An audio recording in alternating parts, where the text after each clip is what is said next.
memperkenalkan diri. Nama saya Aisyah Putri Firdaus dengan NIM 11970200005 dari kelompok. Nama saya Dede Ilham Farhanul Hakim dari Biologi 2A dengan NIM 11970200022. Nama saya Anissa Nurfadia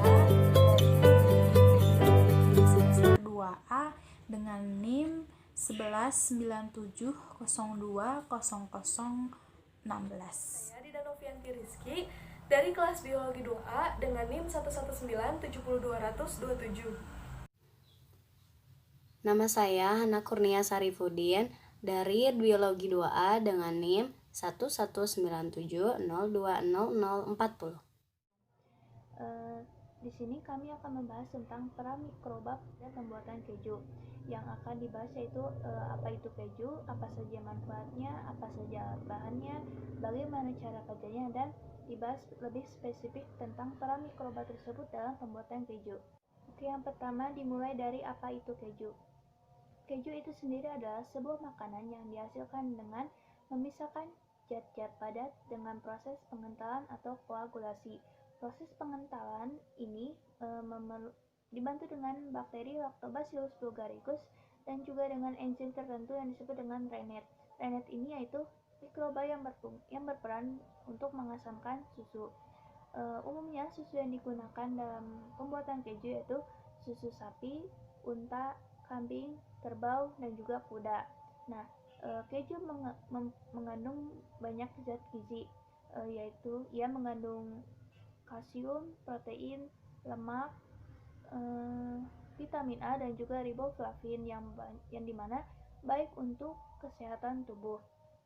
Lactobacillus bulgaricus ini berperan untuk membantu pembuatan keju. Ia dipilih karena untuk Streptococcus hanya mengandung 1% asam yang dihasilkan, sedangkan untuk Lactobacillus ia menghasilkan 4% asam susu, yang dimana ini membuktikan bahwa Lactobacillus lebih toleran daripada Streptococcus.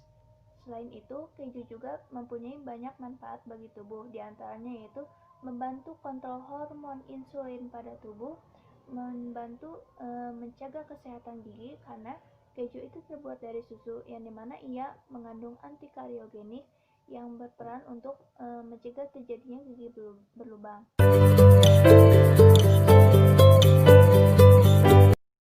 Alat dan bahan yang diperlukan untuk fermentasi keju.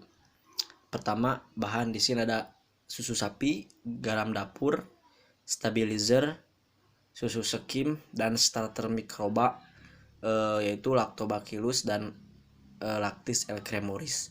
Kemudian alat yang diperlukan adalah pertama tempat atau wadah plastik, kemudian tempat penampung whey, alat pemanas, termometer, kain penyaring, pengaduk, dan tempat penyimpanan.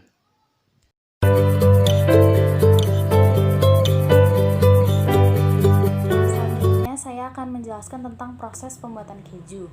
Proses pembuatan keju pada dasarnya sama walaupun ada ratusan jenis keju yang diproduksi di seluruh dunia. Setiap daerah keju memiliki gaya rasa yang berbeda-beda, tergantung jenis air susu yang digunakan, jenis bakteri atau jamur yang dipakai dalam fermentasi, dan lama proses fermentasi maupun penyimpanan.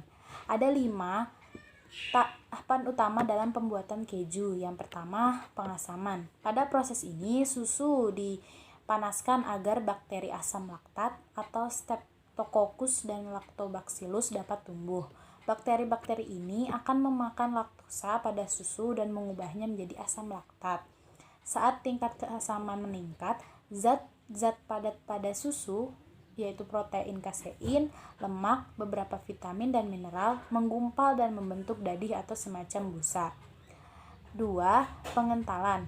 Bakteri nenet ditambahkan ke dalam susu yang dipanaskan tadi, kemudian membuat protein menggumpal dan membagi susu menjadi bagian cair, yaitu air dadih dan padat dadih. Rennet mampu mengubah gula dalam susu menjadi asam dan protein yang ada menjadi dadih. Jumlah bakteri yang dimasukkan dan suhu susu sangatlah penting bagi tingkat kepadatan keju. Proses ini memakan waktu antara 10 menit hingga 2 jam tergantung kepada banyaknya susu dan juga suhu dari susu tersebut. Air dadih biasanya dibuang, tapi bisa juga dipakai untuk membuat keju seperti ricotta dan Cypriot halloumi. Yang ketiga ada pengolahan dadih.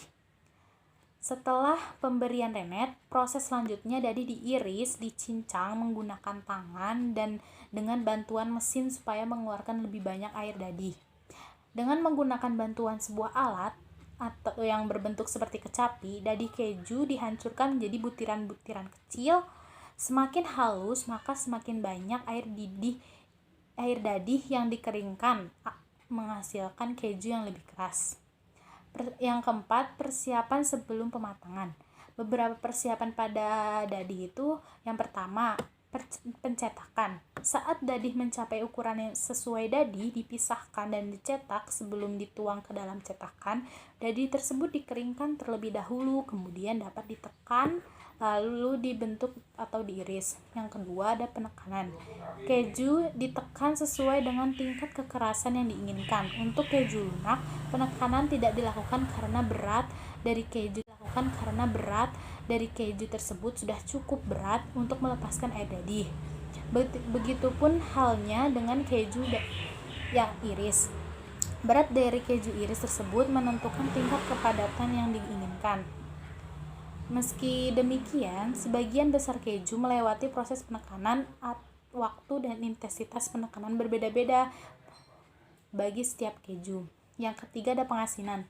Setelah keju dibentuk, dilakukan penambahan garam agar keju tidak tawar. Keju dapat diasinkan dengan 4 cara yang berbeda. Yang pertama, garam ditambahkan langsung ke dalam dadih. Yang kedua, dengan menggosokkan atau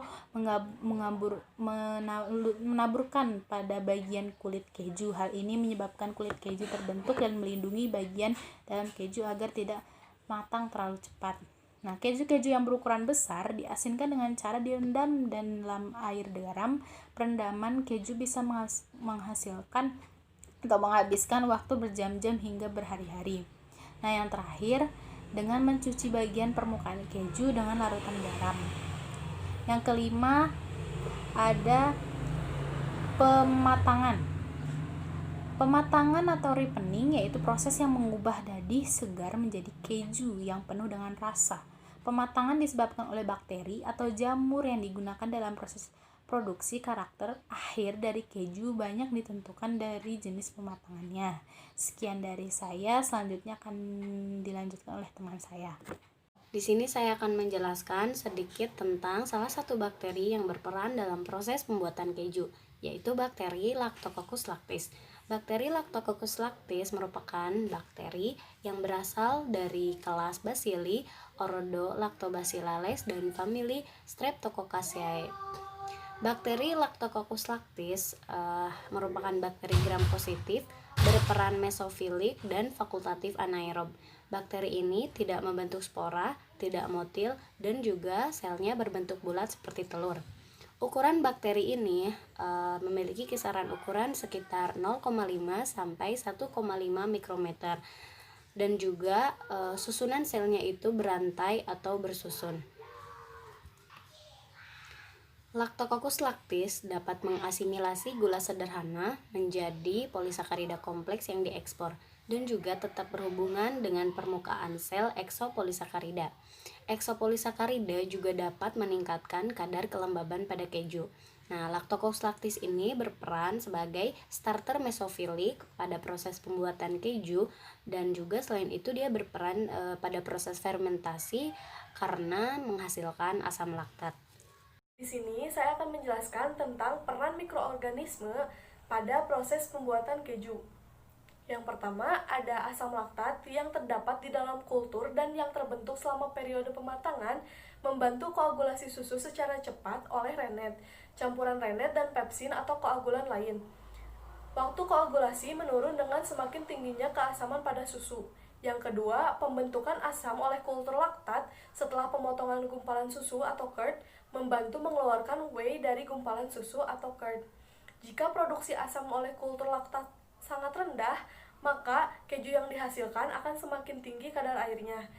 Selanjutnya, nomor 3, pembentukan asam secara cepat oleh kultur laktat dapat mencegah pertumbuhan mikroba kontaminan selama proses pembuatan keju dan pematangan.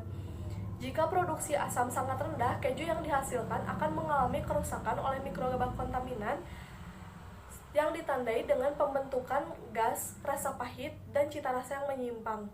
Selain itu, pH yang rendah akibat pembentukan asam oleh kultur laktat dari tahu keju segar, selain membantu menekan mikroba pembusuk, juga mampu menekan bakteri patogen. Dengan demikian, dapat mengawetkan produk tersebut.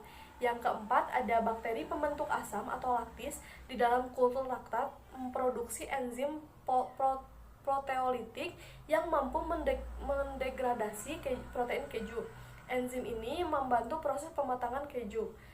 Keju keras yang mengandung bakteri asam laktat dalam jumlah kecil, proses pematangannya akan sangat lama.